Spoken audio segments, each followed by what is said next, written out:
rumors say we love the alcohol, la la la la la la. Just line them up and we will drink them all, la la la la la la. But my mother always said, if you want to drink all day, you best start in the morning, son, 'cause that's the Irish way. We don't get drunk, we get awesome, and every other mother will agree. We don't get drunk, we get awesome, so order up around for you and me. We don't get drunk, we get awesome, and every motherfucker must agree. We don't get drunk, we get awesome, so order up around for you and me, and you and me, and you and me. Let there be whiskey!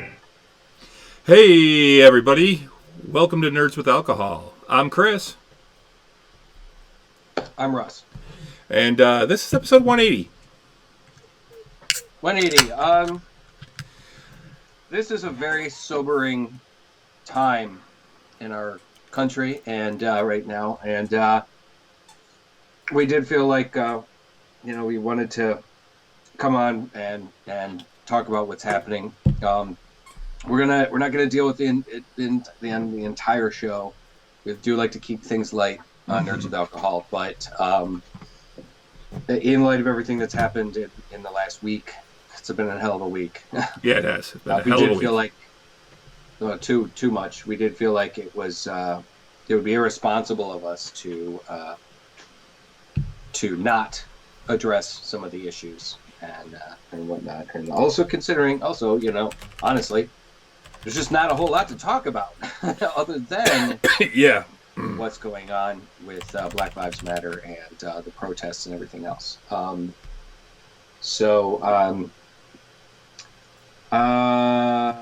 can you say, man? I mean, this is a hell of a time in our country. I think it's a tipping point, and I think that everyone needs to be careful as to where we go from here.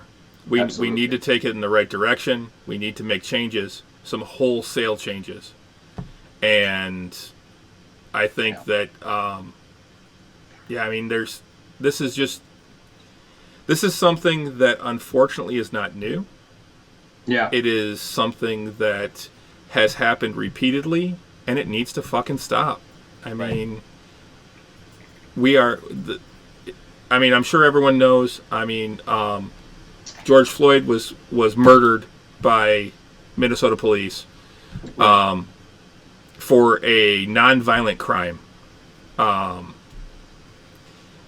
It was ridiculous. It was way over the top. And the police officer involved should have been fired a long time ago. Yeah, from what I've seen, yeah. Over 18 complaints on his record or whatever, and there was a number of different. I saw an interview with a young man who had been held at gunpoint when he was like 13, maybe not quite 13. He was 17. He was held at gunpoint because he and his friends were having a Nerf war, and he somebody shot a dart out the window, whatever. And they got pulled over, and they were held at gunpoint by that guy and several other cops. The cop knew it was a Nerf dart and harassed these kids. That's just one example. Yeah, well, one of the big things that we do have to be careful of is misinformation right now. We have to fact check things, make sure that you're getting the right information, and make sure that the things that you're seeing on social media are actually the correct things. There are a lot of people out there that just want to cause chaos. As Michael Caine said in Dark Knight, there are some people that just want to see the world burn. Right, yeah. There's a lot of people who've been very active. A lot of things have been very active. Now, first of all, I think, we want to state we at Nerds with Alcohol are in full support of the protests. And I myself went down last night and brought water, and I didn't stay, but a friend of mine called or said, I basically asked for help on Facebook. So I was like, hey, what do you need? She's like, we could use water and maybe some protein bars or something. So I went to Kroger. I got some 4 flats of water and some Cliff Bars and some other things, and just kind of loaded up the car and brought it down to where the protest was happening, my friend Tracy has been part of the medic team, basically a volunteer medical team to go down there and help, with people that get gassed or get hurt or whatever. We are in full support. At the same time, we are also very concerned about the violence and what's been going on, what we're seeing. I myself am just shocked and appalled at the opportunity. Thankfully, it hasn't happened here in Detroit, but in other cities, there's been a lot of opportunistic looting that has happened. I saw footage in LA where people looting stores, not even anywhere near where the protest was going on. Yep. Just stealing things and just taking in an opportunity, which is really sad. This is an important thing, and I understand why the riots are happening. I understand. I think one of the best memes that I've been seeing is "I will never." It's something that white people have been putting up. It's like, I will never fully understand. I understand that I'll never understand. Understand or something like but that. I will stand with you. And exactly. I also, I'm going to say this right now. I fully believe that I don't believe that all cops are bad cops, and there are good cops out there. I have known them. I have relatives that are cops that are good people and good at their job and stuff like that. And I applaud the police officers in Flint that walked with the protesters, the police officers in Houston, the chief of police in Houston that stood with the protesters and walked with the protesters and started a dialogue with them. He is a Hispanic gentleman, and he actually went on CNN earlier today, I think it was, and basically called for the president to shut up if he couldn't say anything constructive. I think personally, I think Donald Trump is one of the most destructive things that is happening when it comes to this situation. we've made it pretty clear that we're not supporters of him. Now, one of the things I will say, I am not. I don't like getting political on the show, but my political beliefs tend towards some Democratic things, but I also lean a lot towards Republican in a lot of ideals in what the Republicans used to stand for. Fiscal responsibility, things like that. I'm kind of a middle of the road. I'd say I'm a middle of the road Democrat, honestly, right now. But that's mostly because of the way that things have gone with the Republican Party. But anyway, sure. Trump, though, there is no way that I can understand how anyone can support him right now. I know, exactly. His actions and his response to what happened over the weekend and over the last few days. I made a post earlier that there has been no other, beyond the multitude of other reasons for him to be removed from office, this was probably one of the best examples of why. The fact that he had peaceful protesters gassed and attacked with rubber bullets and whatever to clear the area so he could go and take a picture standing in front of the church holding a Bible. I'm amazed his hands didn't just burst into fucking flames. I don't understand how he could hold the Bible. Did you see that the bishops from that church have actually condemned what he did? Yeah, absolutely. He's never been in that church. Yeah. He's never been. He's holding. They call it the Church of Presidents because it's right there, and a lot of the presidents have attended service there.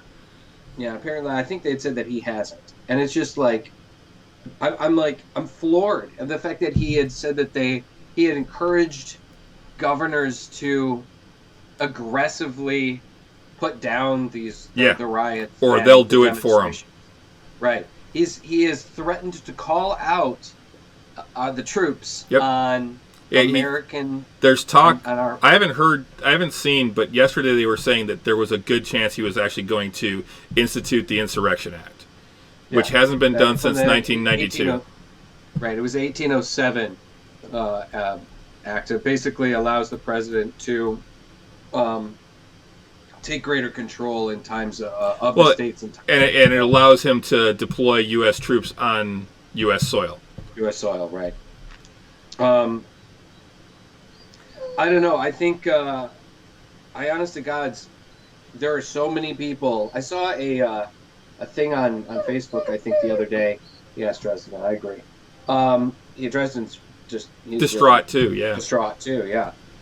Something about that there's a growing number of Republicans, that there's like a huge Facebook group of Republicans that are anti-Trump now.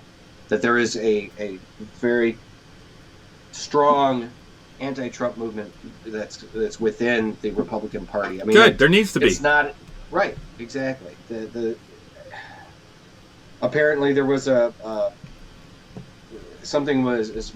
McConnell blocked something on the floor today that would have called out Donald Trump and his McConnell, his action. That's another one that needs to fucking go. He's a goddamn sycophant that I can't stand. He is as much to blame for everything that Trump's doing as Trump is, because he's letting him get away with it. He's standing by and letting him do whatever the fuck he wants and supporting him when he does it.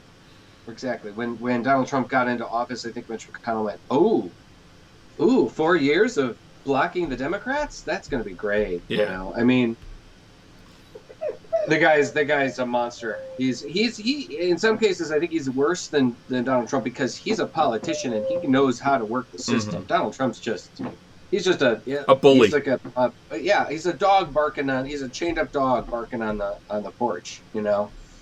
And man, I'm so tired. Donald Trump is a would-be, or he's a bully that wants nothing but his own way and he's a wannabe dictator. Right, exactly. And he's trying, and this is showing that that's what he wants. Yeah, it's getting closer and closer all the time that he is the fact that he is calling Antifa a terrorist organization.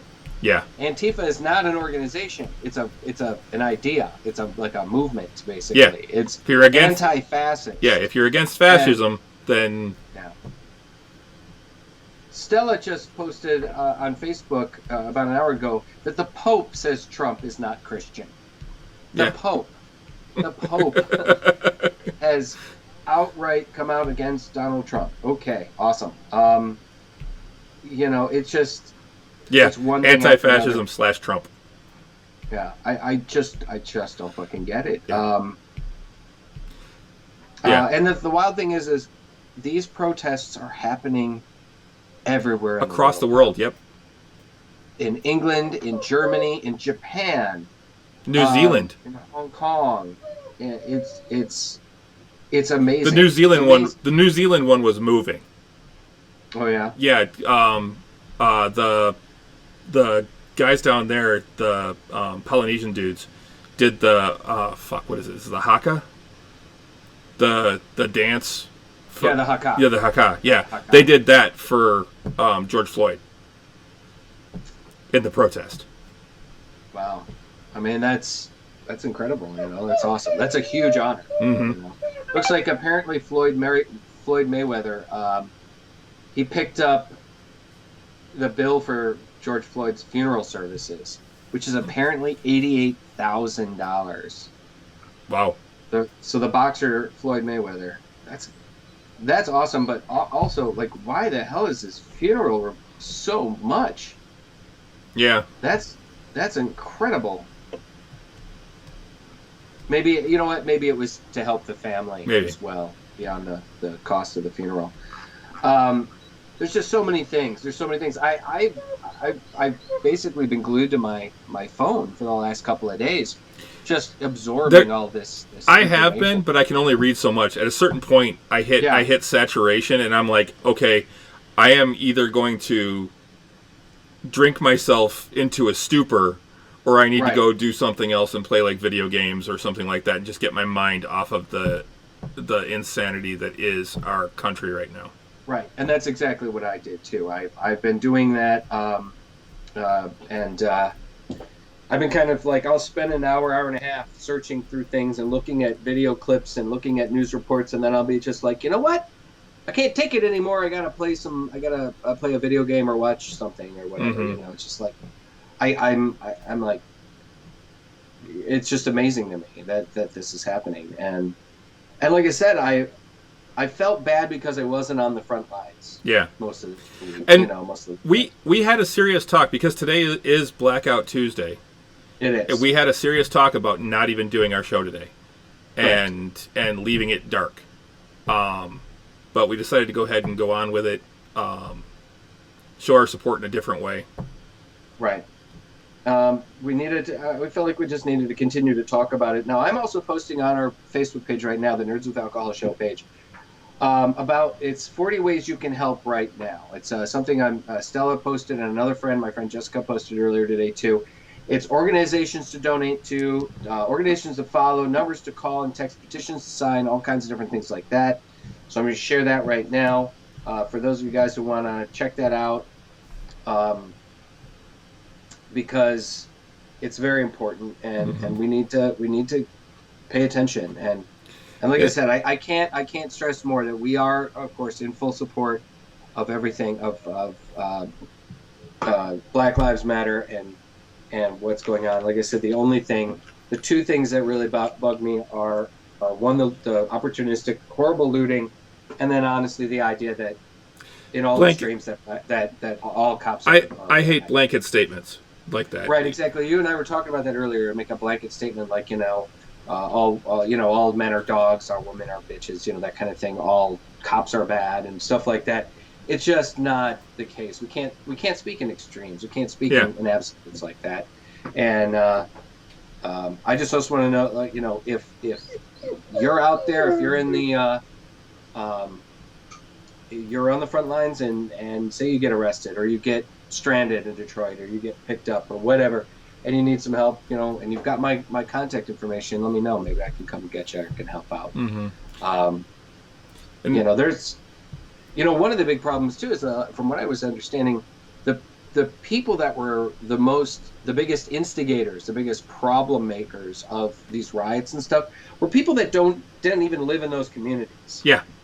The people that were causing problems in Detroit were mostly suburbanites. Well, and I'm seeing lots of reports, and I don't know the truth of them or anything like that, but I honestly don't find it hard to believe that in a lot of these places and things, the cops actually send in people undercover to, one, try and incite things, and two, to try and gather information about the people involved. I've heard that too. I don't know how true that is. I don't know. But I mean, there's enough things going on right now that conspiracy theorists are going nuts. And I can't completely disagree on a lot. No, well, I mean, a lot of the stuff that I've seen online, too, is people showing pictures of, the police kneeling with the protesters and stuff and saying, and after this photo op was done, 5 minutes later, they were beating people, shooting them with rubber bullets, gassing them, and... Yeah, and that's the other thing. We had CNN reporters getting fucking arrested. Yeah, oh my God. And holy shit. I forget which city it was. There was one city that the chief of police told reporters that they were not to be in downtown unless they were in their business offices. Yeah. They were not to be on the streets reporting anything. And as soon as you start arresting the journalists, you're talking complete and total fascism there. You're talking about, that's the first thing that they do is they suppress the press. They control the press, yeah. They got to control the narrative. That's the first thing that fascists do, that the Nazis did, that is control the narrative. So, once again, I'm tormented by the things that are going on right now. I've been, like I said, ever since Donald Trump was elected, I've never been more anxious in my life. The last 4 years of my life have been, there's been this thin veneer of anxiety that grows because of things I see him doing, and the way he has responded and the way the government has responded, not just Donald Trump, but a lot of the government has responded to these things, has been extremely disappointing and shocking in many cases. And we at Nerds with Alcohol just want to continue to relay and that we support Black Lives Matter and the reasons behind the protests and the riots and stuff. And even if I don't like the violence, I mean, I also understand, riots sometimes get things accomplished, and it's, Now, so before we move on, I just want to say one last thing, and this is actually a tweet from we've talked many times about how much we like Critical Role and the people on there, and Matt Mercer is truly one of my idols right now. I mean, the way that he runs a game and everything, I really admire him for what he does, and a lot of the things that he says. And he actually came out with a tweet yesterday that I think is fantastic, and I'm going to read it here. This is word for word from what he said. Too easy for things to be misunderstood, so I'll not word vomit and just underline the main intent. Whether here in Van Nuys or anywhere else, stay safe, be smart, film everything. Yeah. And I think that's a great message for right now, is always make sure that your phone is ready. Yeah, because, I mean, the revolution is being televised, guys. We all are carrying around, honestly, pretty good phone or good cameras these days. So, yeah, record everything. Don't let anybody hurt you or hurt anybody else, and let it be seen. Let everybody see it. Yep. Because it needs to be seen. We need to see the footage, because that's how we found out about, Mr. Floyd, and that's how we found out about, the one black gentleman that was shot and killed while he was jogging the week before. Excuse me, I'm blanking on his name right now. But it's how we're going to beat this. It's how this is going to be beat. Yep. And so anyway, I'm like I said, I'm still like reeling. I think in some levels, I've been kind of in this like fugue state over the last couple of days, trying to distract myself and yet also inform myself at the same time, because I'm just so messed up about everything. Yep, me too. And if people want to talk, if we're always open to talking, my Facebook is completely open. If you want to chat, if you want to give me drop me a line, a message or whatever, we can chat, possibly call and talk. Yeah. PM us on Nerds.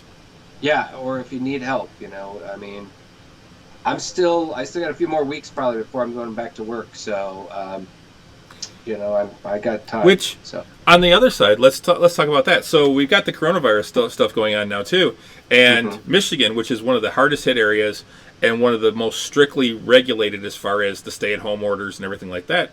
The stay-at-home order is finally being lifted to an extent. Yeah.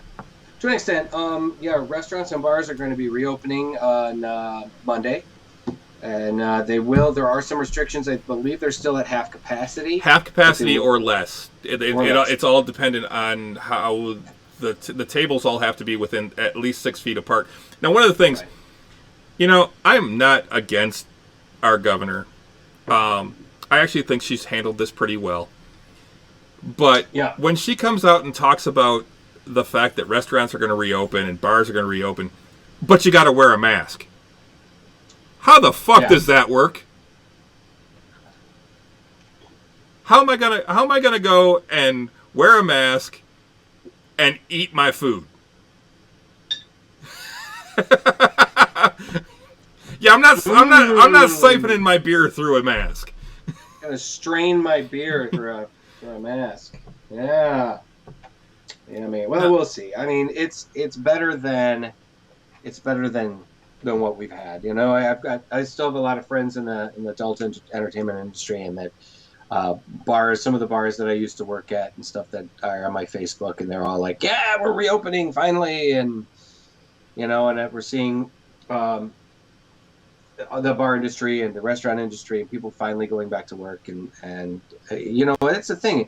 A lot of us are just worried, scared, and like I said, I spoke to my boss at the parade company last week. He said, just a matter of getting a couple things cleared, and we'll probably Yeah, I can see you guys doing that. I mean, you're in a big warehouse. You can maintain social distancing. It's not like you're on top of each other all the time when you're working.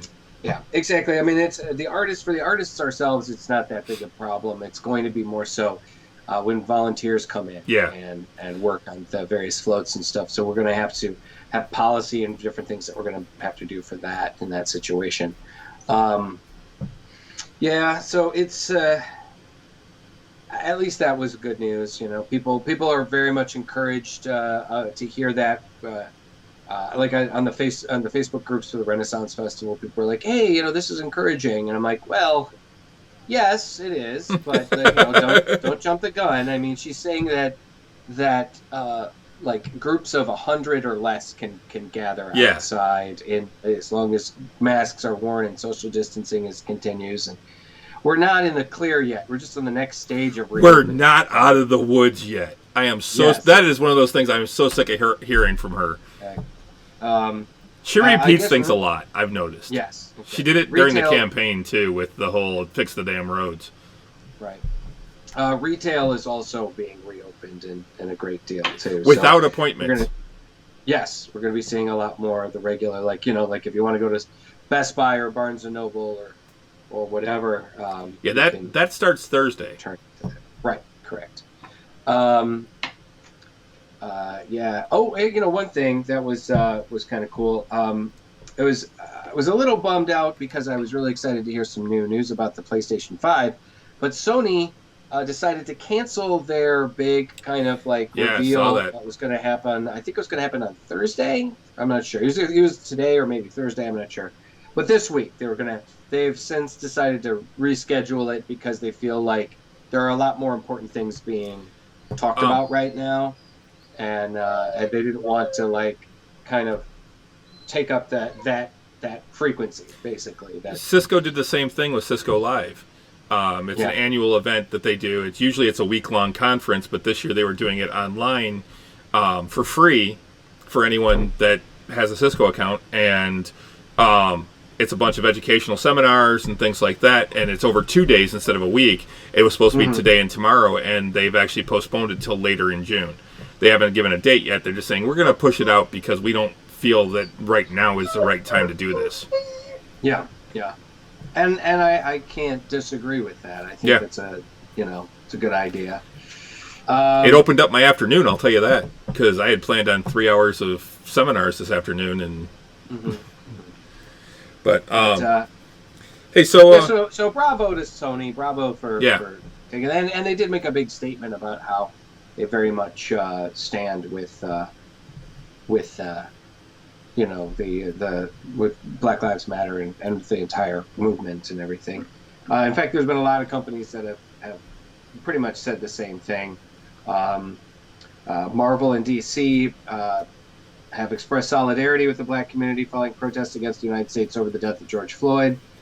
We stand against racism. We stand for inclusion. Marvel tweeted Sunday, we stand with our fellow black employees and storytellers, creators, and the entire black community. We must unite and speak out. DC tweeted a relevant message from 2001's Action Comics 7, number 775. Dreams save us, dreams lift us up and transform us, and on my soul I swear, until my dream of a world where dignity, honor, and justice become the reality we all share, I'll never stop fighting, ever. So that's pretty awesome too. Did you hear about the guy that was bird watching in a section of Central Park? I saw something about that. This white woman who was out walking her dog in what's called the Ramble of Central Park. The dog wasn't on a leash. He asked her to put the dog on the leash, and she basically flipped out, and she called the cops and said that she told him, I'm going to call the police and tell them a black man, an African American man, is threatening me.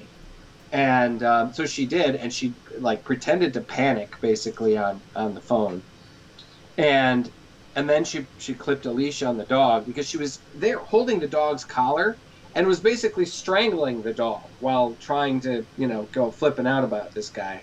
And when she clipped the leash on the collar on the dog, he said thank you, and then he's like, that was enough. That was all he wanted. because the dog was supposed to be on a leash in that section of the park, not Right. supposed to be unleashed.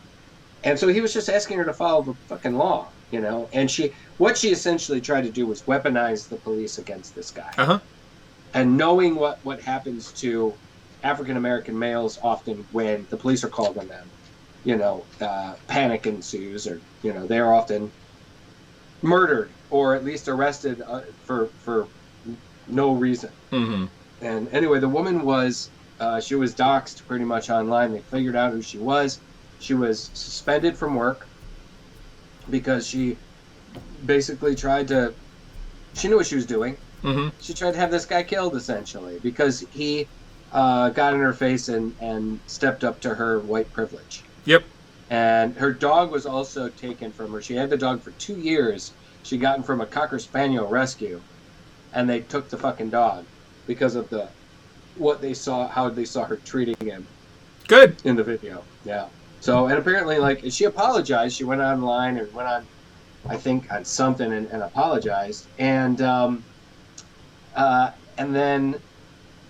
was like, my life is over. My life is ruined because of this. I'm like, because you're a dumbass bitch. Yeah, exactly. And it turned out the guy, former editor at Marvel Comics. Oh, nice. Yeah, he was an editor. But yeah, I agree. That's a Karen. That's a Karen move. Oh yeah, totally. He was LGBTQ African American. So I guess he'd worked on developing some LGBTQ characters and whatnot for Marvel. But yeah, it was just like, that was another example. It was just one of the further examples of the things that are going on and why these things need to continue. It's a Karen, all right. Yep. Hey, so what are you drinking? What am I drinking? We were just at the grocery store. You know, oh man, that was a drag too. We drove all the way out to Walmart. I've often said, hate Walmart. Don't like to go to Walmart. Stella's interesting people watching at Walmart. That's true. Stella's prescriptions, though, are sent to this Walmart, so she needs to go there. She's hoping to change to a different, at least someplace a little closer, because we got to go all the way to 14 and Van Dyke, and just kind of a little bit of a distance. Anyway, we get there 5 o'clock and it's closed. The place is closed. The Walmart was closed at 5. I'm like, son of a bitch. Wow. So anyway, yeah, that just was a drag, So anyway, we went to Kroger. We needed to go grocery shopping anyway, and I picked up a 6-pack of Angry Orchard, unfiltered. Okay. The Crisp Apple. We have reviewed this on the show before. Hazy and less sweet. It is definitely a more tart, 6% by volume. It's a pretty good cider. It's I got it still in the bottle right now, but I do remember it being a cloudy, and I can see it is pretty cloudy compared to some of their other ciders. It's good. It's a lot different from like your normal Crisp Apple. It's got a lot more of a kind of a tangy bite to it, but it's a good cider, and I recommend it particularly if you like the less sweet ciders, because this is definitely less sweet. Okay, cool.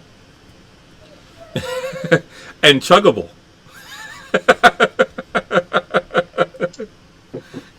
I've had a rough week, Chris. It's been a rough week. Dude, I almost didn't go with beer tonight. I actually almost went with something harder, because after this week, I'm like, this calls for liquor. I know, right? I mean, I'm just like... And like I said, like I said before, I think it's just... There's just so much chaos and uncertainty and everything just falling apart all at once on top of the coronavirus and everything else. I'm just overwhelmed. Shots. I don't have anything shotable right now. Well, you're drinking unfiltered. I'm drinking unraveled. It's unraveled IPA by Founders.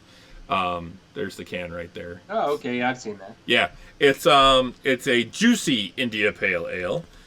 It is 6.6% ABV and 50 IBUs. It has a very, very strong citrus aroma. It actually smells fucking delicious. Almost smells like orange juice. Wow. Okay. It is a light golden color, mostly clear.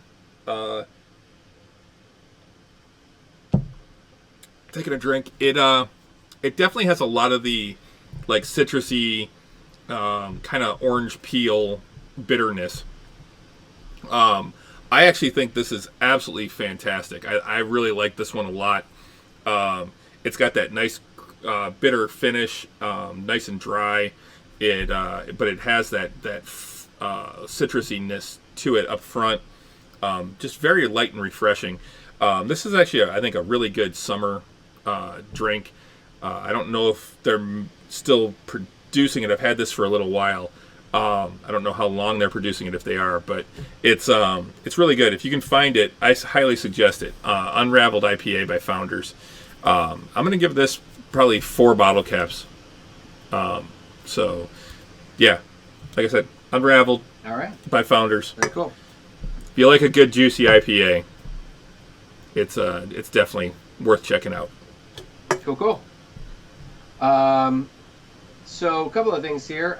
Yesterday I watched it. It happened on Sunday. On Josh Gad's Reunited Apart, he did an epic reuniting of the cast of The Lord of the Rings. Yeah, I saw something on that. I didn't watch it, but I saw that he did that. It was really cool, man. I mean, he got pretty much the entire fellowship, including Eowyn and what's Liv Tyler's character? Yeah. I'm drawing a blank at the moment. I thought she was Eowyn.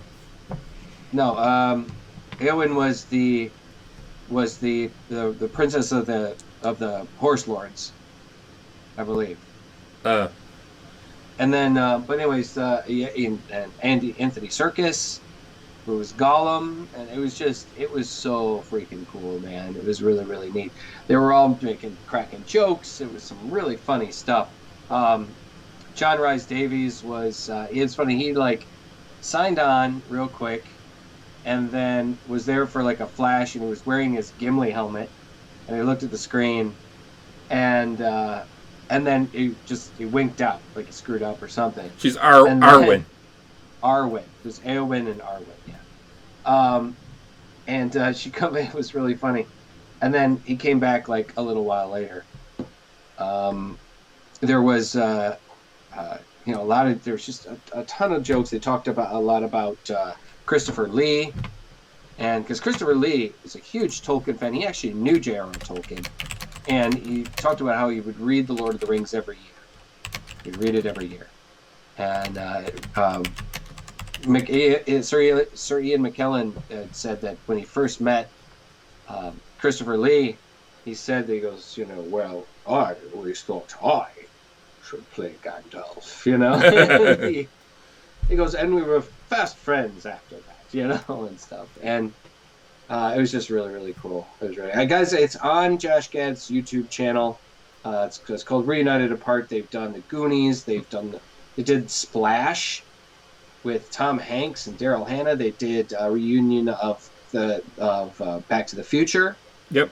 And now they've done this one as well with The Lord of the Rings. It was so freaking cool. It was really cool too because it opened up with him contacting Sean Astin, and Sean Astin, he's like, Josh, the Goonies thing is over. Okay? I mean, it's the guys are, it's no, it's just, Josh, he goes, maybe we could, could you give Elijah Wood a fucking call, So, and they made it out like they're always on a Zoom call, constantly. I mean, it was really funny. It was really cool. So, and like I said, they reread some of their lines, and everybody was getting a big kick out of it. And, yeah, it was pretty cool. Sean Bean showed up, and there were a lot of jokes about Sean Bean, and apparently he hates flying. And instead of using a chopper to go up a mountain, to go up a place to film, he was like, I can't do it. He climbed the goddamn mountain. He climbed the fucking cliff. He got climbing gear on, and he climbed the fucking cliff because he didn't want to ride in the helicopter. He'd rather climb. Yep. They talked about a lot of behind-the-scenes stuff, but it was really, really neat. It was really very cool thing. If you guys have a minute to check that out, it was a lot of fun. It's about 50 minutes, actually. 50, yeah. just short of an hour. and a blast. So, Miranda Otto was Eowyn, Andy Serkis, Gollum, Liv Tyler, Carl Urban was there. I think we got Carl Urban who played Eomer. Mm-hmm. And then, of course, Peter Jackson and screenwriter Philippa Boyens was there, too, together. So it was pretty neat. And even Howard Shore showed up, the composer. Mm. Yeah. Cool. Oh, that was the other thing, too. And Taika Waititi came in at the end, too, just asked some trivia questions because he's a New Zealander. Right. And stuff. That was cool. So, check that out, guys. Check that out. It's pretty cool. So we got somebody asking why you have such an extreme close-up. Because you sit farther back from your camera. I'm right at my desk, so this is right in front of me, and I lean forward a lot because it emphasizes what I'm talking about. He also said you kind of look like Hugo Weaving in V from Vendetta. I do. I'll take it. Fine. I'll take it. And that's a very, very appropriate. Look like the end of a commercial. He's doing the logo now. Good. I'm glad I could help, J-Pod. I'm glad I could help. I'm glad it looks like we're getting some newer people in here, some more people, and that's really cool. Zaphod 42, welcome to the show. Another viewer TV. Why is the guy in such extreme? Okay. All right. Yeah, thanks for hosting us, Zaphod. Yeah, thank you. Thank you very much. That's why, because Chris sits further back, and I sit a little bit closer to my camera. And nobody needs to see this that close. Yeah, it's true. And I don't think I've ever been told that I look like Hugo Weaving, but Yeah, but notice they actually said in V for Vendetta where he wears a mask the entire time. Mask the whole time. Yeah. That's a very appropriate movie for this time. Yeah. Too, right now. Yeah, that's actually a fantastic movie. So one of the other things... Well, it's a fantastic graphic novel. Well, it's a fantastic graphic novel. But the graphic novel is a lot of people had some issues with the movie as far as some of the subject matter that it covers and does. But the graphic novel is actually worse. Oh, yeah. I mean, as far as like the kidnapping and gaslighting and everything that he actually does to her. Yeah. Well, Alan Moore, he wrote it, and he's a hell of a writer. Yeah, but he's fucked up. He's fucked up. He's a fucked up guy. But speaking of comics and stuff and everything, one of the other things that I saw that you posted on Facebook is that they're talking that Henry Cavill's going to return as Superman. Yeah, they've made a deal. A deal has been made. Apparently, Henry is going to return as Superman, but not in a new Superman movie. At least not yet. Not yet. There is talks that if it will happen, it's further down the road, a couple years away. Henry's in his like early 30s, early to mid 30s, I believe. So I mean, he's still got a few years. He can still, he stays in shape and whatnot. I think he's got a while where he can still play Superman. But yeah, so they've likened it to how they've been using the Hulk in Marvel movies. Like where the Hulk showed up in Ragnarok. He was honestly a big part of Ragnarok. He was how he showed up in how he shows up in the Avengers films and stuff like that. So he definitely will not be in Wonder Woman, and he definitely will not be in. We're not going to probably see him in Wonder Woman or the Suicide Squad, but he could very well show up in Aquaman 2. He could show up in The Flash. He could show up in Shazam 2. Yep. Although none of those have started principal filming yet, so all of that stuff could happen. So I'm actually really excited. I think Henry Cavill did a hell of a job playing Superman. I really thought he had a great look. I like him as Superman. I think he's got a good. I think he's got a good look as Superman. I didn't care for Man of Steel a whole lot, but I mean, I thought that the look was good. He did. He's had a great look, and I liked Man of Steel. I thought it was a really good kind of modern take on Superman. So, yeah, it actually kind of, I was very encouraged by that. Because there was a lot of people that were like, now that he's playing The Witcher, he's not going to be Superman anymore. No, he is still. It's just, it's going to be in a different capacity for the most part. So, yeah. Let's see. Work on the Dungeons and Dragons movie continues as directors are doing prep from home. The only thing they have backburnered is the actual physical scouting. By the way, I'm getting a lot of my information I get a lot of my stuff from newsarama.com.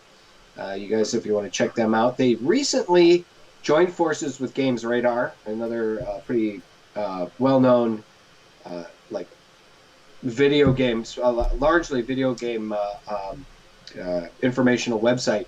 Newsarama has always been a little more comic book oriented, but they've also dealt with video games and movies and media and stuff.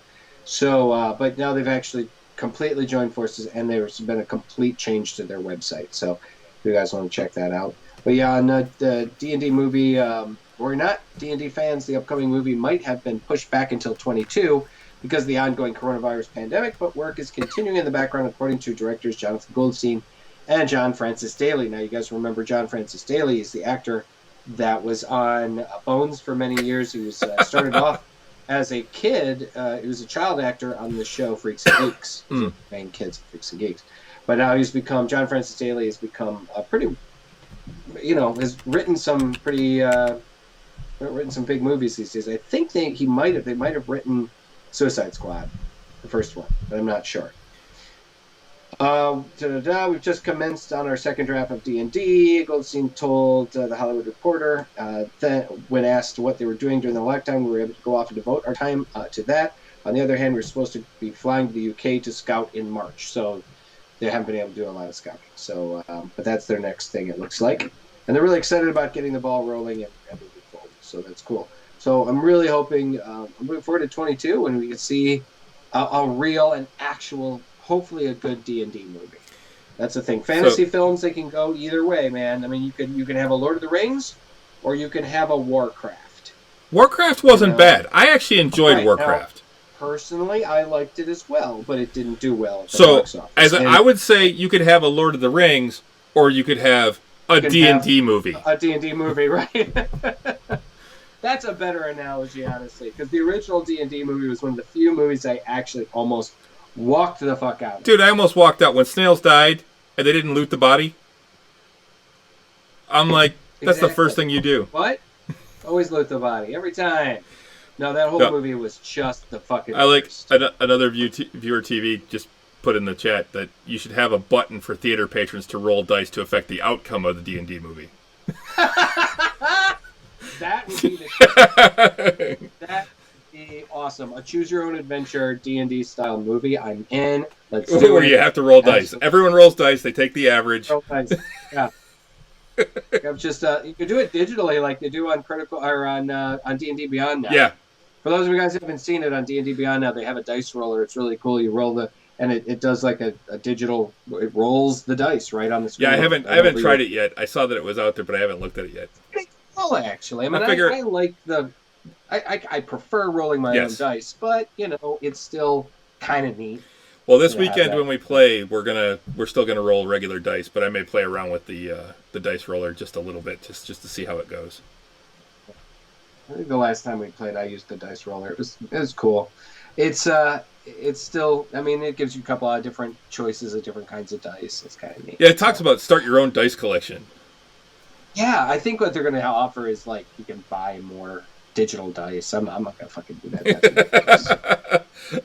Any way to make money, man. Something else that's kind of cool here. Ryan Gosling is set to play the Wolfman in an upcoming reboot. I saw that. Universal. No, I kind of like Ryan Gosling. Yeah, I mean, I can see that. I mean, he's kind of got the right look. I mean, Lon Chaney did it back in the day. That's what they're talking about, is redoing that particular one, from what I saw. So, remember the Dark Universe? It's hard to forget Universal's ill-fated revamp of their iconic Monster series. However, while the studio may have abandoned plans for a shared universe, they are pressing ahead with bringing back some of the most fondly remembered properties. Following the success of The Invisible Man, next up for the reboot treatment is Wolfman, which is being developed as a starring vehicle for Ryan Gosling. Variety reports that Universal has begun meeting with directors and that Corey Finley, who recently won positive reviews for Bad Education, is said to be the front runner.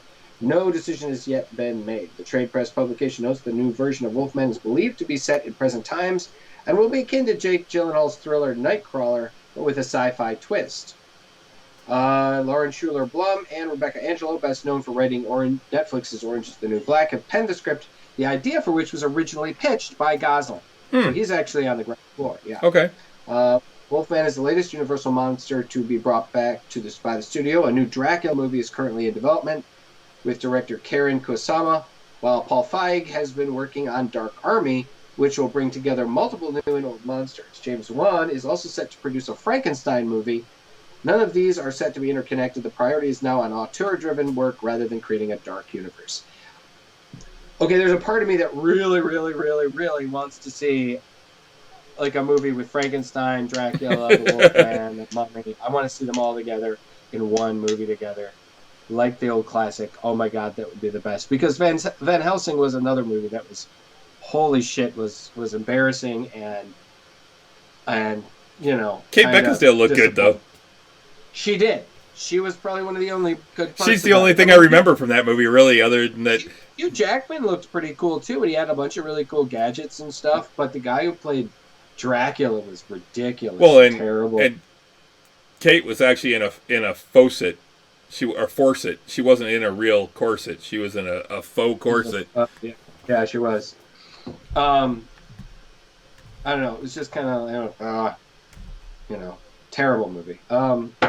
Story-wise, yes, absolutely horrible. Yeah, but it looked pretty. That's true. It did look pretty. It was a pretty looking film. So, What We Do in the Shadows is still fucking amazing, though. Oh my God, the show is so fucking good. I just watched last week's. Holy shit, it's so goddamn funny. The whole thing with Guillermo leaving to. Yeah, when Nandor finally actually admitted to him, he's like, "I've been kind of miserable without you." And then because it's funny because Nandor, he's actually kind of a sweet guy. If he wasn't a vampire. Well, I mean, he's pretty much. He wasn't like. He pretty much did exactly what Dracula did. I mean, he impaled people. Yeah. Yeah, he's supposed to be kind of like Vlad the Impaler, but not. And but it's obvious that he's kind of like this kind of sweet guy. He's just he's a vampire, and he's still a monster. We found out earlier this season that he burned Nadia's village. Yeah. Yeah, Nandor the poker. That's you in the with the boobs out. But yeah, he's Nandor the poker. Yes. Oh my God. There's so many funny things. I mean, yeah, they had the episode with Guillermo and Benji, his ancient that old man that was his first previous familiar, and this is your home now. Get out. Get out. But then he gets out, and then he just goes. Yeah. Ah! Ben turns into a bat, flies away, and you're like, holy shit! Man, I would not want to be a vampire that was 80. Well, yeah, but I don't want to be like the one chick either, the 12-year-old vampire. No, that'd be horrible. God. Yeah, it's just some really, really...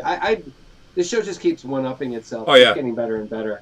I mean, the episode with Mark Hamill was just genius. He's like, I'm Jackie Daytona. Yeah. This is how we talk in Arizona. Yeah. And his entire thing is that he wears a pair of jeans and has a toothpick.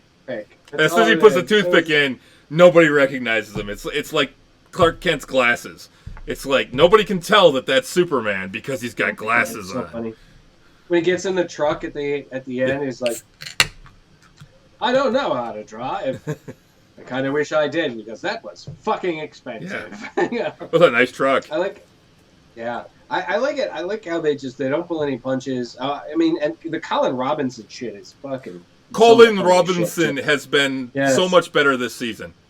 Oh my God! Remember when he's like feeding off of the internet? He's like trolling people on the internet. It's causing. So he absorbs it. It's making them mad and stuff. And then he goes to confront a guy and who's a troll. It's a real troll, And they fuzz out his junk the whole time. They fuzz out his junk, and then when he turns into stone, they unfuzz it. Well, yeah, because then he's a statue. He's art. He's a statue, right? Yeah. Oh my god, it was so goddamn funny. It has been renewed for a third season, thankfully. Yep. It's we've only got like 2 more episodes I think left for the season because it's only a 10 episode season. But man, this shit just keeps getting Oh, better. it's so goddamn funny. Laughing my ass off every time. Oh man, what else? Oh, I started watching Space Force. I watched the first episode. Did you? Yeah. I think Stella and I are about 3 episodes in. What do you think so far? I watched the first episode, and I agree with the review that I saw that says it needs to be funnier if it's going to survive. I really didn't think it was that funny.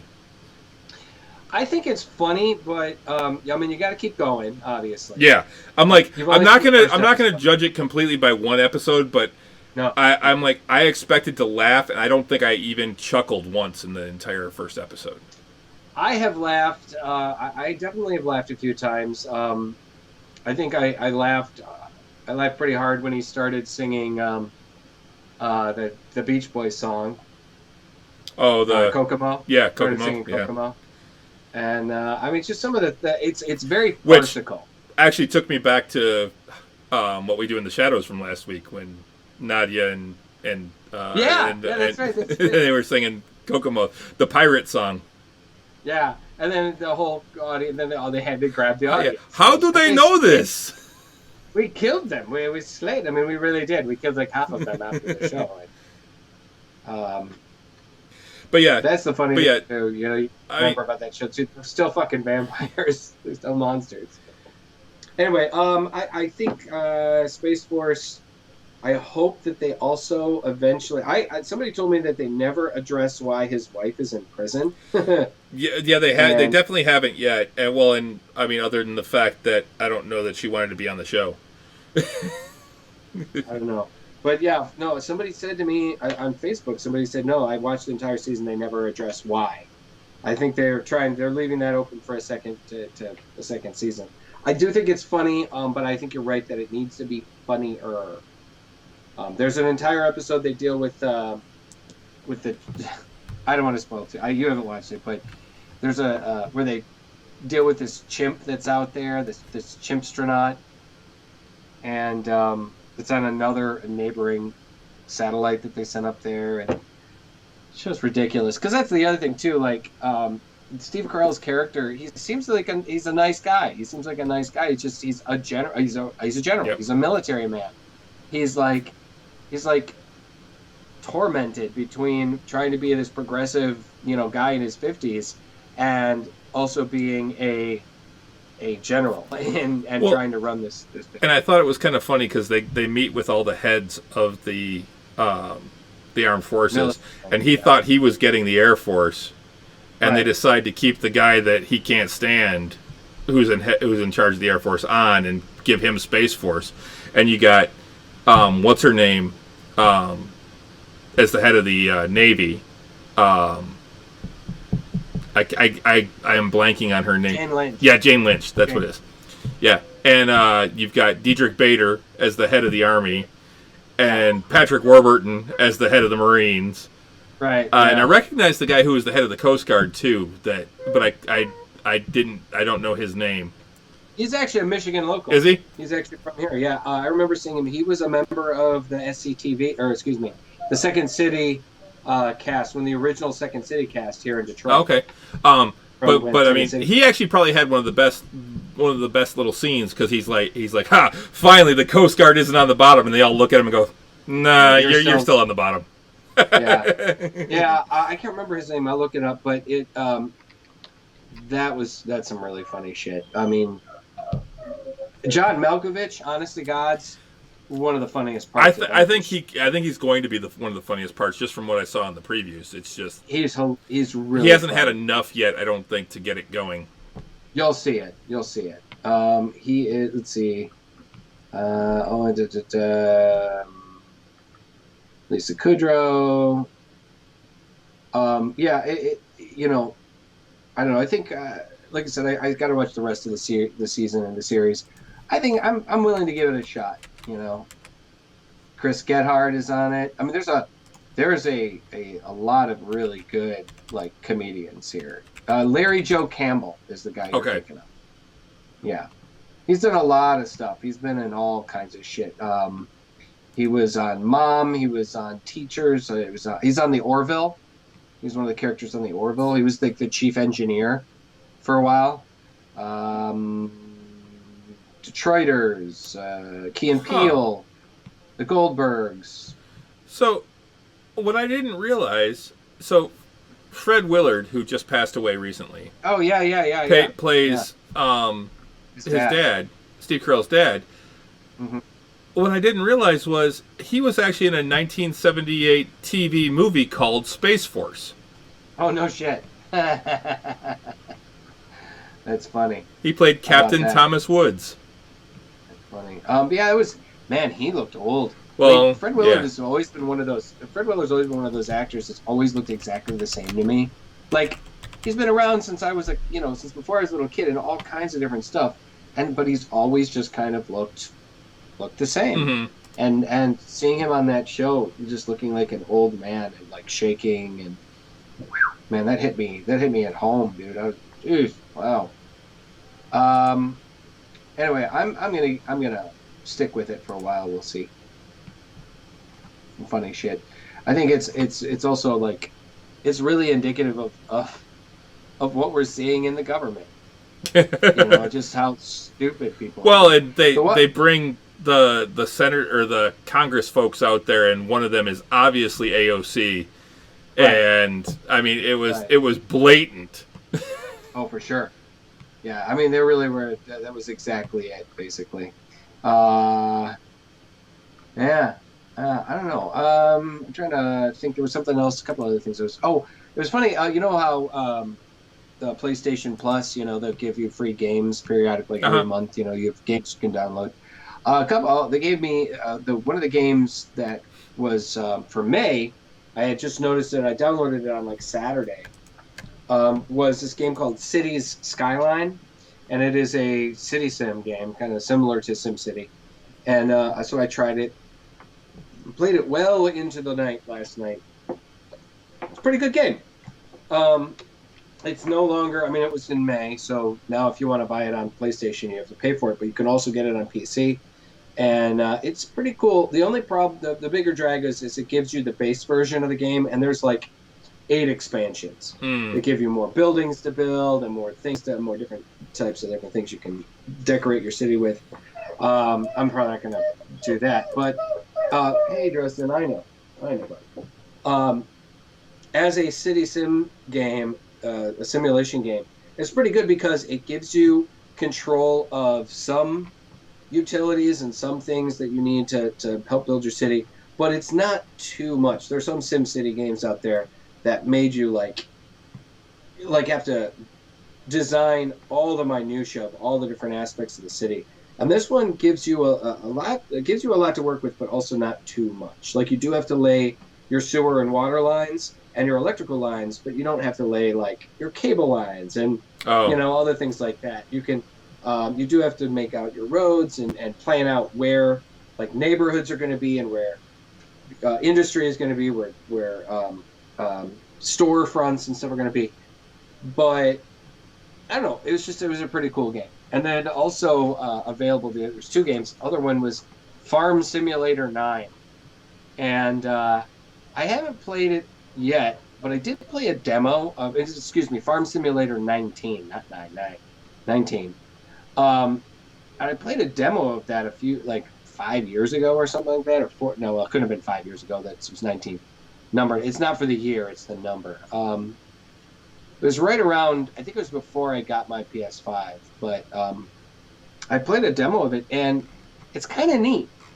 And I'm kind of interested to see what the actual full game is, as opposed to what the demo was. It's like, who'd have thunk managing a simulated farm would be fun or interesting at all. Yeah, see, I don't think that would be fun at all. Well, I'm going to give it a shot, and we're going to see how it works. So there was one thing I wanted to ask you. Did you ever end up getting into the World of Warcraft Redux, basically, where the classic World of Warcraft Warcraft Classic? Because I know you're a WoW guy. Yeah. No, I did not go back and do that. It's out there. I have it on my computer, but I didn't really ever go back and actually do that. No desire to, or just got too many other things on your plate? I kind of tried it at first and went, I already did this. I don't need to do it again. But I mean, I liked what they were doing in that they were releasing stuff like they were releasing a little bit at a time. So like you would play like the classic WoW, and then they would do Burning Crusade, and then you'd play that for a while, and then they would release the next expansion type of thing. So it was quicker than what they actually released them, but still, I thought that was kind of cool that you actually got to play through things as if you were playing it again. But I'm like, I didn't need to do that. I haven't finished the game to begin with, so I haven't played through all the expansions yet anyway. So it was one of those I didn't need to do that. Okay. I was just curious. I mean, there's been so much like nostalgic gaming these days. You got that game. You've got the Final Fantasy VII remake, which I'm planning on getting to. The fact that I've been playing City of Heroes, the Homecoming. It's not really a remake. It's where they recreated the game and just put it up there. So I was just wondering how maybe what you might have thought about it if you tried it. I don't know. Was there anything else? I don't know. There's so many things. It's like I said. There's just so much going on, and when it comes to political stuff right now, it's hard to kind of try and focus on anything. Yeah. So one of the things I had thought about doing was we could talk about some of our favorites if we wanted to. Okay. Such as? Well, like favorite movies from certain genres, or movie villains, or movie heroes, things like that. Things that are some of our favorite things. Okay. Like these are a few of my favorite things. Okay. Favorite musical. Okay. No. But like, say, That's true. What's that? It's like I'm having SimCity flashbacks where you get bored and can call in Godzilla. Yeah. Yeah. I don't think you can do that, and you might be able to do that with one of the expansions of this game, but I don't think you can do that here with the base game. That's where the close-up camera comes in. Is your singing? Mm-hmm. Yeah. Yeah. I think that's a good idea. So yeah, okay, go ahead. But yeah, well, just speaking of musicals, though, Hamilton on Disney Plus, I believe tomorrow. Yeah, it's July 3rd. It's a month from tomorrow. Yeah, exactly. Oh, you know what? Here's something real quick. I want to thank everybody that may or that responded and got in front of the Dave Kish and helping his family and whatnot. A friend of the show, everything. He was one of the victims of the big flood that happened in Michigan, and they've raised almost $12,000 so far. It started off as 10, and then when they hit 10 or got 10, they raised it to 12. The organizer. Now it's been raised up to 20. See if they can get that for them, because even though they do have the insurance is paying out at least to some extent, there is still going to be they still have to make the deductible, and there's still going to be a lot of work, and still going to need a lot of money to help support them while the house is being rebuilt. So I want to thank everybody that reached out and or helped if they could. So anyway, just wanted to kind of touch on that real quick. Anyway, well, the other thing I was just thinking of that we could talk about is some of our favorite movies that are not like your mainstream movies, like some of the goofy ones that people might not have seen or have seen but haven't seen for years and don't get talked about a lot. Like one of my favorite sci-fi movie, off the beaten path sci-fi movies, is Ice Pirates. Oh my God, I loved Ice Pirates. I saw that in the theater. Yeah, I did. I got a DVD of it. I don't think I own it. I want to own it, but yeah, that's where I learned about space herpes. For real, yeah. I mean, it's funny. I think that movie came out, I was like 10 or so. And my dad was like, took me to the movies for my birthday, just me and my dad. And we went and saw Ice Pirates. I was like, yeah, let's go and see this cool movie, Ice Pirates. And he's like, all right, sure, why not? And I don't think my father was prepared for the sexy scene and some of the comedy that's a little revolved, you know. There's some naughty shit in that movie. That needs to go on your list, Renee. Yeah. Yeah, Robert Ulrich. Yeah, 1984. Yep. So I was 10 years old, and it's such a great cast too. There's some people in here that like of course Robert Ulrich plays Jason, the main character. Mary Crosby played Princess Karina, and Angelica Houston was in the movie. A lot of people don't realize. John Matuszak was in the movie. He played Killjoy. Ron Perlman was in the movie. John Carradine, he was the Supreme Commander. Yep. Bruce Valanche. So corny. Bruce Valanche, for fuck's sake. Yeah, there were a bunch of bunch of really great actors in that movie that just fucking silly too. There's some silly fucking shit. Oh my god, that movie. I don't know why I just thought of that, but that was one I thought of. But Max von Sydow. Oh yes, that's right. I know he's uncredited, but he's in the film. Well, dude, speaking of another one that he's in that is just an off the wall, hilarious, corny, super corny ass movie, Flash Gordon. Oh yeah, Flash Gordon, man. I mean, that's a classic too, man. I mean, that movie tried so hard to kind of cash in on the old Star Wars craze, but it was so bad, dude. Didn't, yeah. But it's still a classic. Oh yeah. Well, and to truly understand, that was the thing. So Renee and I early on watched Ted, the movie Ted, which actually references heavily Flash Gordon. Yeah. And she had never seen it, so I had to introduce her to Flash Gordon because Flash. Yeah, I mean that's just like plus. I mean a Queen soundtrack too. You know. Holy shit! You gotta wonder how the hell they. All right, Freddie, listen. We got a job for you guys. We got some work for you. I think it's really be good for your career. I really. Well, what do you think? What's this idea? Well, it's a movie. We're gonna have you do a soundtrack for the movie for Flash Gordon. You ever heard of Flash Gordon? Oh, brilliant! Yeah, let's do it. Dude, have you listened to some of their lyrics? I mean, I don't think that was that far outside the the realm of possibilities. The funny thing is, though, I mean, then you got to wonder, like, how the hell they were able to convince them to then go back in '86 and do Highlander, the soundtrack to Highlander, which is somewhat, I think, actually an even better soundtrack because, I mean, there's more songs in that versus score. So yes, absolutely. And the thing about it though too is the soundtrack. I mean, it became their album. Well, yeah, it became their album. Yeah, It's a Kind of Magic is their movie album. It is all the songs from Highlander plus One Vision, which is from Iron Eagle. Iron Eagle. So all of every song on that album is from a movie. Which another one, Iron Eagle. Fantastic action flick from like the mid '80s. I don't think I've ever seen that. You haven't seen it? Oh, dude, it's awesome. It's actually really good. Louis Gossett Jr.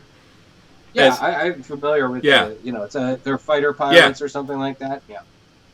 Yeah, I just I don't think I ever got around to that. But yeah, One Vision. I mean, gimme fried chicken. Fried chicken. At the end. What the fuck, man? Yeah.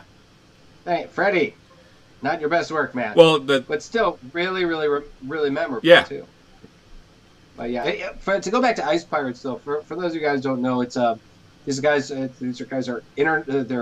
space pirates that steal ice from a water planet in an area of the world of the galaxy where water is extremely scarce, and it's very comedic. Only the rich have water. Only the rich have water, exactly, and. It's a commodity, and it's really fucking awesome. I think the end where they're like going through the time warp, the space. They're all getting old. Oh my God, where this time is sped up, and you're watching their beards grow and their hair grow, and they're getting older and they're getting older and getting older. Oh man, some good stuff. I don't know. I'm trying to think, man. There's right. a lot of movies. There were so many like from the 80s. From the 80s, yeah. Like a lot of fantasy movies, like Krull. Oh, Krull was great. I loved Krull. But as far as action flicks go, we had Megaforce. Yeah, Megaforce definitely. With the rocket launchers on the front of the motorcycles and. Yeah. How about Battle Beyond the Stars? Remember that one? You know what? I don't know that I've ever actually seen that one. A young farmer sets out to recruit mercenaries to defend his peaceful planet, which is under threat of invasion by the evil tyrant Sador and his armada of aggressors. So Richard Thomas, famous for the Waltons. He was John Boy on the Waltons. He goes out into space and to recruit basically mercs to help him defend his planet, which is just a farming planet. And it had Robert Vaughn. It had who was a bunch of awesome character actors from the late 70s, early 80s. So Robert Vaughn, John Saxon, George Peppard, who was of course from the A-Team. Sybil Danning was in the film. Like I said, you'd watch this movie, and anybody our age would watch this movie and go, "Oh, I remember that guy or that woman, or I remember that person." Yeah, okay, and they were. It was just chock full of it. And this movie, once again, it was not a big hit. It was. It came out in 1980. It was one of those movies because Star Wars came out and was such a huge hit that they were like a lot of movie studios tried to jump in on the whole, we need the next Star Wars. We got to have the next Star Wars. I mean, even the original Star Trek: The Motion Picture was quickly on the heels of Star Wars, and it ended up being, a lot of these movies were flops. They just couldn't. They didn't match the power that was the Force, and. But this was one of those, unfortunately. But it's still a lot of fun. It's got some great scenes in it, some great stuff, some really wild alien designs and spaceships and stuff like that. It's pretty cool. Battle Beyond the Stars. You get a second, check it out. It was Roger Corman directed it, although he was uncredited. He was one of the directors. So, CD's posted a few. Masters of the Universe, Critters. Oh, man. Critters. Oh, for sure. Escape from New York. Oh, yeah. We won't talk about the other one, but Escape from New York, yeah. Robot Jocks. Escape from L.A. with Robot Jocks. Oh, my God.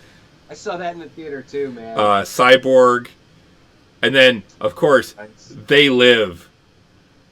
They Live is amazing. That is an incredible film. And put the glasses on.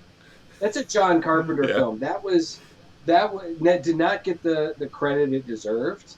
It was an incredible film. It has the longest fight scene ever filmed in a movie. The longest over a 20 minutes. Stupid thing. Yeah, put on the glasses. 20 minutes. One of the best lines of all time. Yep. In movie history. Yep.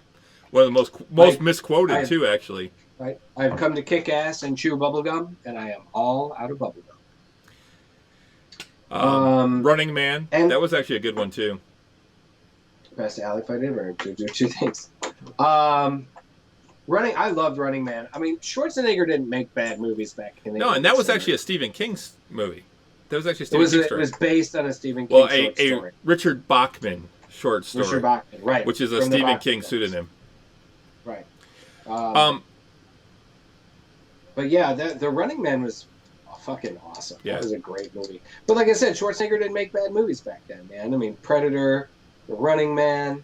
Well, okay. Terminator. You say he didn't make them, but let's talk Commando. He did make bad Commando, movies, man. Come on. Commando it's still a successful film, and it's one of the best examples of the kind of movie he made, where he was this action star Yeah, but was unstoppable. dude, A lot of great the one-liners. cheese level was off the charts in Oh, that one. cheese level was huge. Yeah, absolutely. And I think that's one of the ones that really started the whole. He has to have some sort of cheesy line in every single movie. Because, like, I just introduced Renee to True Lies last week. We watched that, and she loved it. Which, honestly, to me, Tom Arnold is the one that makes that movie, though. But Schwarzenegger at the end, when he's in the Harrier and the bad guy's hanging off the missile, he's like, "You're fired," and he shoots him at the helicopter. And Renee was like, "Oh, that was horrible." I said, "Yeah, but that was in his contract. He has to have a cheesy line in every one of his movies." He absolutely does, and it's like, it's just. I'd say that it's probably less so happened now since he like kind of got back into movie making over the years after he finished being a politician and now he's gotten back into movie making. He's done some more serious films, but yeah, that was a big deal. I mean, this is the guy that made Last Action Hero. He basically which is fantastic. Right, exactly. It's fantastic. He basically made fun of himself. Yep. And his own kind of movie making when he was still making those kinds of movies. Yep. I think he doesn't get a lot of credit. I don't think that movie gets enough credit. I don't think he gets enough credit for making that movie because arguably it was his first flop. And see, it's one of my favorite movies. It's one of my favorite movies that he's done. Yeah, I loved it. I absolutely loved it. But like I said, it was one of the first ones that he made that did not do well at the theater. Oh, but I loved it. Little Mark Singer action, Beastmaster. Yeah, Beastmaster. A friend of mine that actually has been has come up a few Tanya times Roberts. Well, it's available on Prime. I think it just recently became available on Prime, Beastmaster. And I've been meaning to watch it again because I used to watch the shit out of that. Oh, every time it was on. Every time it was on USA or on HBO or something, man, I would watch the fuck out of that movie. Even I would watch it edited or unedited. I didn't care. I was like, man, the Beastmaster. That was awesome. And it was another one of those movies that it had a couple of really awful, sequels. And but the original was actually, I think, was really good. Great, yeah, it was great, and it even had a TV show for a while, which was okay. I never watched the TV show. It was all right, it was a barbarian-based, fantasy-based barbarian kind of level of fantasy TV show for like a season or 2 seasons or something. It was okay. But man, those damn ferrets! Kodo and Poto. Kodo and Poto. Yep. I think one of the creepiest things I ever saw were those winged, like the bat creature things. That I think they were like supposed to be like worship. They worshipped eagles or something like that, and that's why they didn't kill him because his hawk came in and landed, and they were like, oh, this guy's special, and because the way they would devour people by just grabbing them by their and then just dissolve them. I mean, that's nightmare shit right there, man. And it's like the Beastmaster was nightmare material. So were the thing chasing the ferrets was not good for kids. Yeah, or the whole those horrible witches that had like beautiful bodies but like horrible faces. Yeah, they were like harpies. Yeah. Oh man. Rip Torn as the villain. I mean, who knew? John Amos his John Amos was awesome. Guard, but he was great. He was really great. I won't watch Dark Crystal ever again. All those puppets need to be burned. Renee, you need to relax a little bit. Jesus Christ. Well, no. Now, Dark Crystal's not for kids, really. Yeah, we have talked about that. The Dark Crystal is creepy as fuck. Scared the crap out of me. Skeksis are creepy as fuck. Yeah, they really are. They really are. I mean, and like I said, one of the creepiest things about the Skeksis for me wasn't just how they looked, but it was particularly the Chamberlain, the way he spoke. Skeksis. No, make peace. No. Oh my God, scared the crap out of me, man. Creeped me out. I think we need to address the situation of our T-shirts here. that neither of us planned. We did not plan this. We did not plan this. It's just a thing. And it shows actually who we are, really. Yeah, exactly. So one more thing that I want to talk on, because we're getting near the end of the show here. But one of the things I wanted to talk about, because we didn't talk about it last week, but with the successful launch and everything, I think it's cool to talk about it. SpaceX, man. They launched... Not Space Force. SpaceX. Yes. They launched Bob and Doug, which, to be honest, every time I see that, I heard that, all I could picture was Bob and Doug McKenzie. Take off, you hosers. Yeah. Ooh, coo, coo, coo, coo, coo, coo. But I think they missed. SpaceX missed a golden opportunity here. They totally missed a golden opportunity. But I watched the launch on Saturday, and I gotta say, man, I got chills. It was like I was a kid again watching the shuttles launch. Because it got scrapped. It was supposed to go on Thursday. Yep, and they scrapped it because of weather. Yep, they scrapped it. I think it was 16 minutes before liftoff because of weather. And then Saturday, they actually had a much better day, and they took off, and it was fantastic. It was so cool to watch it, and with the technology that we have now, that we get to see everything, the entire flight. Yeah. And when what was really funny too about Space Force too is the first episode they're like they're sending a rocket up into space, and they're like debating whether to cancel it because of weather. Because of the moisture levels, and that's what they actually did at SpaceX. I thought that was kind of funny. But when they get also, I mean, when they get up into 0G and their 0G indicator is the disco dinosaur. What? Did you not see that? They brought they both have kids, and they actually were talking, and they brought one of their kids' toys. They talked with their kids and figured out which toy they were going to bring up, and it's this like glittery dinosaur, and that was their 0G indicator. They had it sitting on the side, and when they hit 0G, the dinosaur floated up. And so the camera picked it up that was showing them. They said, "Yep, we got the 0G indicator, and it's this like purple glittery dinosaur, and it's been dubbed the disco dinosaur." Okay, interesting. So now, like, what did they ride up into the up into space? Because I mean, all the shuttles have all been. This is actually the SpaceX capsule. And they actually took you on a tour of it the next day. So you actually got to see it. Basically, they've got a view screen here that's all touch screen, and then they can slide underneath, and then there's a whole area where they can take the space suits off and everything once they get out of because they actually had like almost 3 Gs, I think, or 2.5 Gs is what they actually felt on the way up. So they had the suits on to help them with that. And then when they got up there, they could take the suits off, and they had 19 hours before they were docking with the International Space Station. So basically, they shot the rocket up. The main booster then fell back to Earth and landed on the goddamn landing pad out in the middle of the fucking ocean perfectly. Wow. Okay. Because that's reusable. It's a reusable item. Yep. Yeah. And then they go up, and then the second stage falls off, and then they use the last portion to get to the actual space station.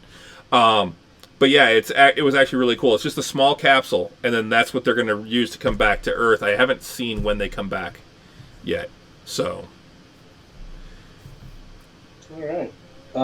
Looks like CD also watched it too. It's historical. At least now they sold it. We just catch rides on SpaceX instead of from Russia. The big thing is the reusable rocket. That's easier to go. Exactly. Yeah. I was very excited, and it felt just good. It felt good to hear about it. I didn't watch it. I think I was just really, really wrapped up in what's going on with the riots and whatnot. Yeah. I've been a space guy since I was a kid. So I mean, one of the first things that I wanted to be when I was young was an astronomer. So I mean, I've always been a nerd. And so space has always been that thing for me. The only shuttle mission that remember that I didn't actually watch when it took off was because I was homesick from school that day. Because usually, even at school, they would have the shuttle launches on, and but I was home from school sick, and my mom came in and actually woke me up because she said I had to come out and watch. It was when Challenger blew up. I was actually homesick from school, so I didn't see it actually launch, but I sat and watched it for the rest of the day. Yeah. I was at school when that happened, and they actually, the teacher came in and told us we weren't watching it, but then after it happened, my teacher, we were in the middle of a test or something, so it was really quiet in the class, and she came in and told us, and in tears, and they actually, it was back when I was in 6th grade, and we had computers in the school. We had like 4 home computers basically that kids we'd use and move around the different classrooms and whatnot. And one of them was actually, instead of being attached to a monitor, was attached to a TV. And so they disconnected the computer so that we can, and rabbit-eared it so that we could watch the news reporting about it and stuff. So pretty fucked up. I was always a big fan of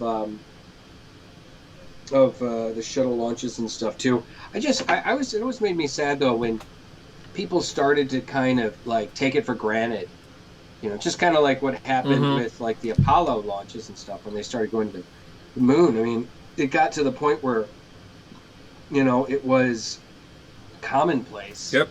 When we see it in Apollo 13 in the movie where it's just Tom Hanks's crew, the characters that crew is going to the moon. They have a problem. They get they're in danger of dying. Then finally the fucking country starts to take notice again, and it's just shuttle launches were no big deal. It became no big deal after a while, and I think that's too bad because it's still an amazing accomplishment to send a vehicle out into space and move around in orbit and stuff like that. It's Well, I mean, and that's the thing. SpaceX is working on their plan is to be on the moon. They want to go back to the moon by 2024. Boots on the moon. Yeah, boots on the moon. 2024. Yeah. Well, it's funny is that's actually SpaceX's goal. Is to have boots on the moon 2024. And this is all in preparation for going to Mars as well. And that's the latest rocket. They actually, on Friday, they actually had a rocket explode on the pad when they were doing testing. It's one of their newer rockets. It's actually one of their bigger ones, too. It's actually one of the ones that they're working on. It's their 4th generation. They're already working on their 5th. Where it's the one that will take 100+ people up into space. Wow. Yeah, see, I'm honestly surprised that we don't have some kind of moon base at this point. I've always wondered, always been amazed. Yeah. They promised us flying cars.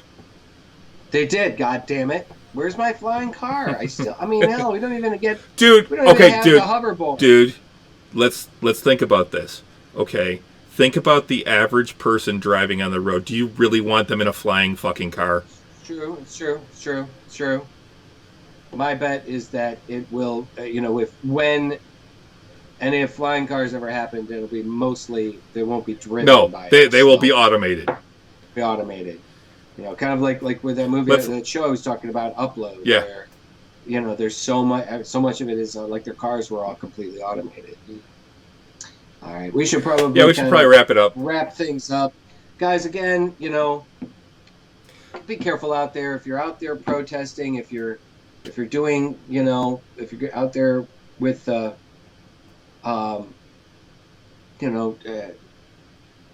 protesting or and you encounter the police and you encounter violence or whatever, just please be careful. Take care of yourselves. Take care of each other. Stay in groups. Stay in groups. Video everything.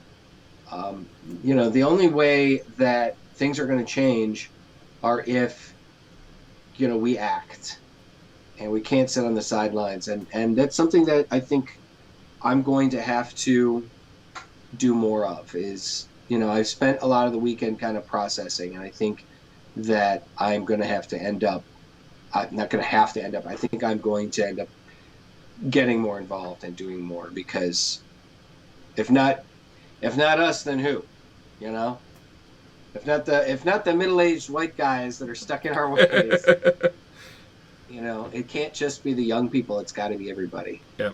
I'm seeing things like, And, people were arrested in Detroit tonight because they stayed out past the curfew that's been in. And remember that force. This is an election year. It is imperative that you go out and vote. Yes, absolutely. We must. We must get this entire, not just the Orange Overlord, but we have to get.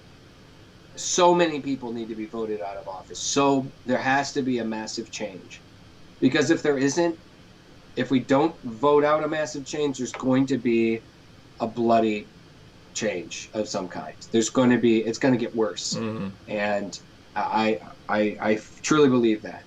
And I don't want to see it get worse. I would rather not. I like my life the way it is. I don't want to see it get worse. So check out the stuff I posted on Facebook, on the Facebook page, if you are interested in donating time or energy or effort to various causes and whatnot. There is a lot of information there. Oh, man, I don't know what else. Just real quick, Anonymous has been going nuts over the week. All the things that they've been posting. They apparently posted depositions from people, or from victims from the Epstein trial, and from the Epstein that also implicated Donald Trump several times. I saw it today. They tweeted out something about should we publish more stuff about Trump. Yes, keep putting it out there, man, because people need to know. I mean, there was stuff that basically outed him as a pedophile, as a child molester. It's just like that he was involved with some of the sex trafficking that went on with Jeffrey Epstein. And I mean, it goes to speaks to a lot of the ideas that people have had about. Yes, Epstein was killed. Yeah, can we get his taxes too? Yeah. Oh, that too. It was apparently a judge voted against, found against him, saying that he has to turn in his taxes again. Finally, 4 years later. Yeah. That guy's such a scumbag. But, I don't know. I don't want to go off on a tangent here. But let's wrap it up. We're gonna wrap it up, ladies and gentlemen. Thanks for joining us tonight. Tell all your friends about us. The more followers we get, the better it is for us on Twitch. You can also, if you're not watching us on Twitch, you can find us. You can find the audio versions of our show at iTunes, the Google Play Store, at Spotify, Stitcher, iHeartRadio, radio.com, and of course you can download and stream all of our episodes at nerdswithalcoholshow.com, as well as now YouTube. We do put the show on YouTube on Thursday. Yes, and you can follow us on most of the social medias. We are on Facebook, Nerds with Alcohol Show. We are on Twitter at Drinking Nerds, Instagram Drinking Nerds, and we are on Untapped Drinking Nerds. Just send us a friend request and we will get you added. Absolutely. I agree, Zafrod. Thank you. Release everything, including the Kraken. Yeah. Absolutely. So release the Kraken. All right. Well, I think that's going to do it. Yep, absolutely. So, until next time. Sláinte. Sláinte. Oh, that was a good one. All right. Have a good week, everybody. Good night, everybody. Stay safe out there. Got to get it set up right.